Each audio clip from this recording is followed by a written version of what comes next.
Lately, I've been asking myself a question.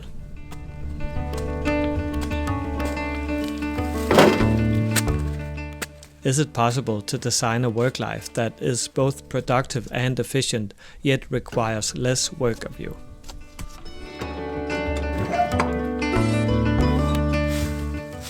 And after some time I came to realize that the answer was actually right in front of me.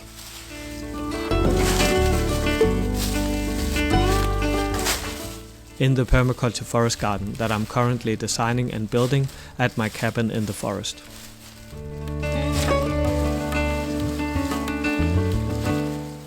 Because after having worked with the permaculture gardening tradition for some years, I realized that there is a lot that we can learn from it. Not at least when it comes to creating efficient and productive solutions.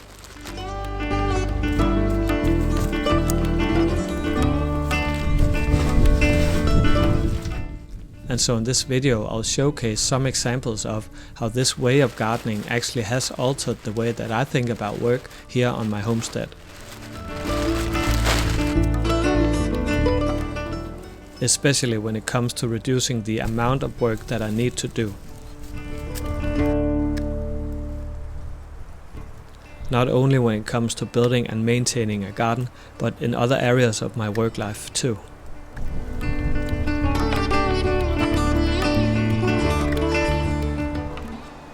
And in the end of this video, I'll talk about how some of these gardening ideas actually might be helpful in designing a more sustainable work life altogether. Alright, so now I have dug down this row of blueberry bushes here. And that is one example, I think, of how you can garden in a way where you reduce the amount of work that you need to do. Because what you can't see right now is that I have planted them under a pine tree. And my plan in the future is that I will put some additional pine trees and other vegetation with high acidity in the soil behind these blueberry bushes. Because the point is that when the pine trees drop their needles, their pine needles, those needles which are high in acidity, they will actually fertilize the ground around, or the soil around these blueberry bushes, because they like high acidity. So in that way it's kind of like companion planting, because one tree is helping the other bush. And that's kind of like one way of reducing the amount of work in the garden. But I'm very curious to see if it actually works. But I guess that's something we will have to see in the future. And then I've also dug down some soil with high acidity below the blueberry bushes, so that they can be fertilized from below as well.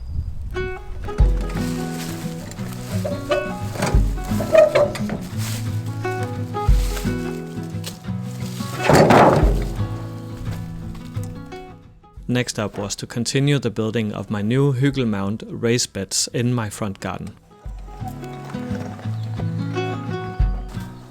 Which, if you have 8 of them, is pretty back-breaking labor.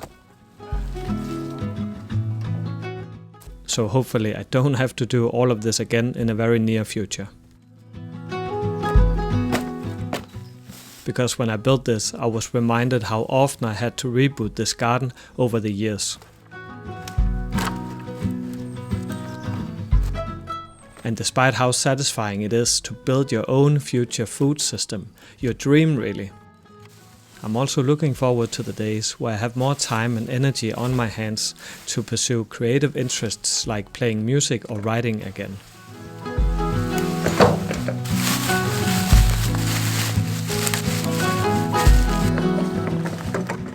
And where the work that I have to do in the garden every spring is not so much about establishing things, but more about maintaining.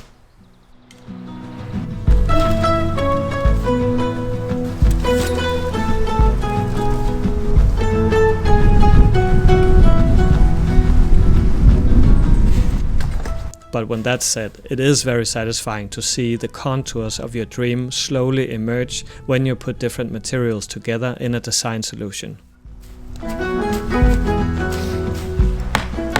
I think I've realized that the perfect work-life balance for me is not to be working only with my hands or only with my head,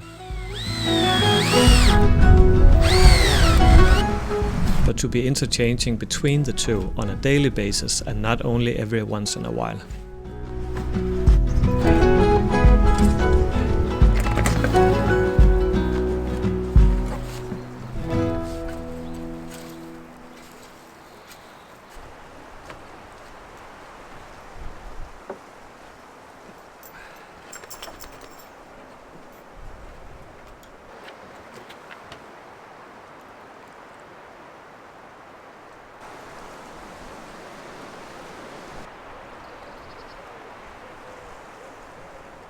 Alright, so this is the first out of 8 future raised beds in my garden that I have designed in a way that will hopefully reduce the amount of time and energy and work that I'll have to put in my garden in the future.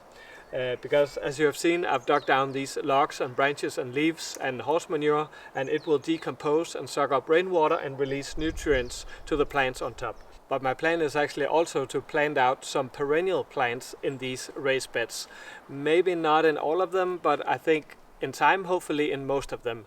Because if I have perennial plants, it means that the roots are permanent. That's also why you call it permaculture.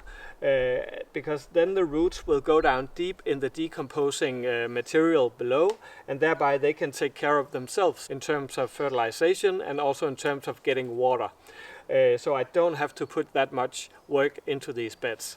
And you can actually get quite a large variety of edible plants, like some sorts of kale and some sorts of broccoli and some sorts of onions can be more or less perennial. So you don't have to do much about these beds once the plants have been planted. So I think that's actually quite ingenious. And if I can do that, like for the majority of my garden beds, it will just mean less work for me in the future.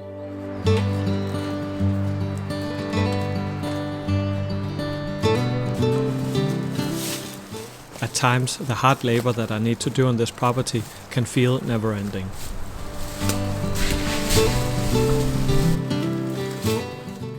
But I have to remind myself that I'm still in the early phases of building my new homestead.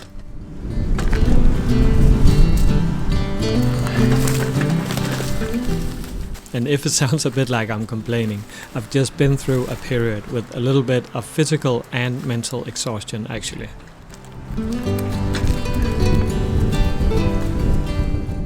Not so much because of the homestead building, I think, but because of other things that have been going on in my life.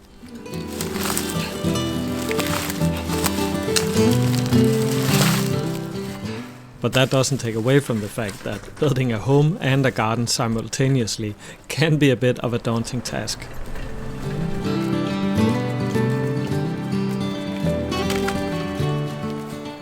And at the same time, being outside in nature really does have a healing effect. As well as spending time with animals and doing practical stuff.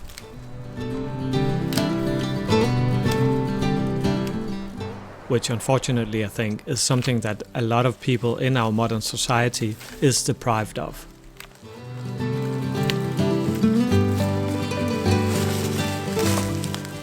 Therefore, I don't think that doing practical work is something that we should strive to move away from. Even though the promises of a work-free utopia where machines do all the heavy lifting and physical labor can seem appealing. Because we as human beings are creative and productive by design, and that ties into our physical and our mental health, I think. Alright, so now I have cleaned up this northern part of my property, which is where I in a little while will have a septic tank dug down. And once it has been done, I need to figure out what to do with this area. And one thing that I've thought about is to maybe reintroduce chickens on my property, because you can't see it right now, but during the day there is actually quite a lot of sun on this part of the property, and chickens, they love sun. So it would be a good place for me to place a chicken coop, but I might as well also connect that chicken coop to a greenhouse, because then I can also use that sunny spot for growing tomatoes and cucumbers, stuff like that. But then in the winter time, the chickens can walk from the chicken coop into the greenhouse and fertilize the soil, thereby reducing the amount of work that I need to do in the greenhouse to prepare for next spring. And then I think I will also have a fenced in area where the chickens can have access to some berry bushes, some fruit trees, and also some nut trees, because then I don't have to spend as much time during the summer to feed those chickens, because they will just eat the things that they can get from those trees and bushes. So if it works, that might also be a work-reducing design for my permaculture garden in the future.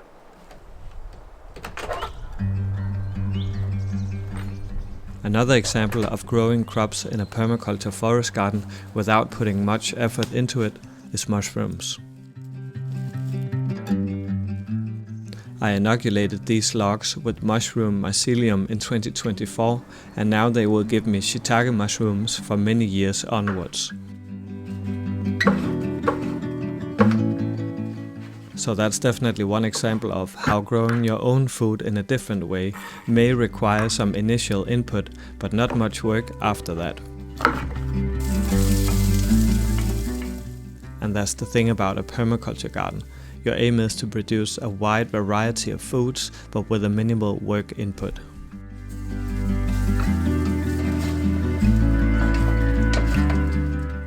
And honestly, I cannot stress enough how much I'm looking forward to having a garden, hopefully in the near future, where I can harvest perennial crops in abundance throughout most of the year.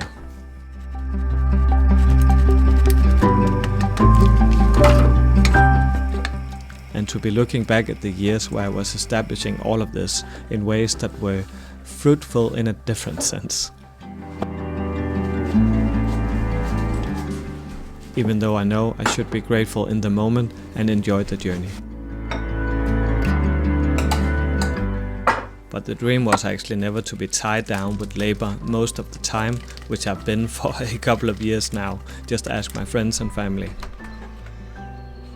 But to be having a much more healthy and sustainable work-life balance. And where work isn't always very physically and mentally demanding and defined by strict deadlines.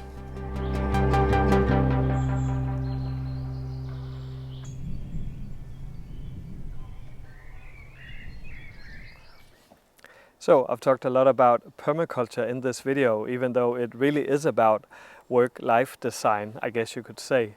But I really do think that I can apply a lot of the principles and the teachings from permaculture when I am to design a more sustainable and more healthy work life for myself in the future. Because like in permaculture gardening, you have different components that you put together in a coherent and sustainable design, and that's the same way that I see my future work life in a way. It also consists of a lot of different components that I need to find a great way of binding together in a way so I can get a more sustainable work life. Because right now it isn't like super sustainable, like trying to juggle all these different things when I'm like establishing a garden, building a house, making like weekly YouTube videos, doing presentations, renting out my old house, sometimes doing tiny house courses. I'm doing 2 this summer. It's a bit too much to have it all at once in the way that I'm doing it right now. So I really need to find a much better balance for it in the future. Like one parallel I guess I could make is that some of the biggest most popular YouTube videos that I have made on this channel, they are in a way acting like perennial plants in a permaculture garden that give yield year after year after you have done the initial work. And then you don't have to do much work after that. Like when you have planted an apple tree, then it gives apples year after year. And the same way with these very popular videos, like my No More 9 to 5 video, like it still pays dividends here. Is it now 2 or 3 years since I made it? And it's still like a significant part of my monthly income, that one video. So the bulk of my income actually comes from a very few videos that I made like over the years, like last year and the year before. So that's interesting to think about it in that way. So by spending more time analyzing the channel and understanding you guys better and getting to know my core audience much better, I can make more of these perennial plant videos, or evergreens you could say. But that requires that I have a bit more time to focus on that, and I don't have that when I'm building. So that's part of my future plan, I guess, to be better at doing this actually. And then my renting out, like the old tiny house that I have, it's also in a way a perennial plant. Like I don't have to put very much work into that house, and it pays me quite a decent amount of money every month because I rent it out, especially here during the Easter. It has been quite popular, but also just during the winter, and it will indeed be popular over the summer as well. So that's also a very low effort work. Like, it's almost like a passive income for me. So that's definitely a component that I will keep for the future. And then my presentations that I drive around in the country, and like it's a lot of work driving around, but the presentations actually pay pretty well. So I have all of these different elements that make up my paid work or my paid work life. And if I can put them together in a more sustainable way, then I can together with my low maintenance permaculture garden in the future, I can maybe design a work life for myself where I'm not totally overextending myself all of the time. And I think like all of you guys also can apply many of these permaculture principles into your own lives and into how you want to design a more sustainable work life for yourself. So I think that's the great thing about permaculture. It's not really about gardening only, it's really about life design in a much more general sense. But anyways, thank you so much for watching this video. I really hope you enjoyed it and maybe even found some inspiration. If you're interested in these videos about sustainable work life or alternative work life, you can go and watch this playlist over here. And if you didn't get to watch the video from last time, you can go and watch that here. So thank you so much for now. See you again next time. Bye.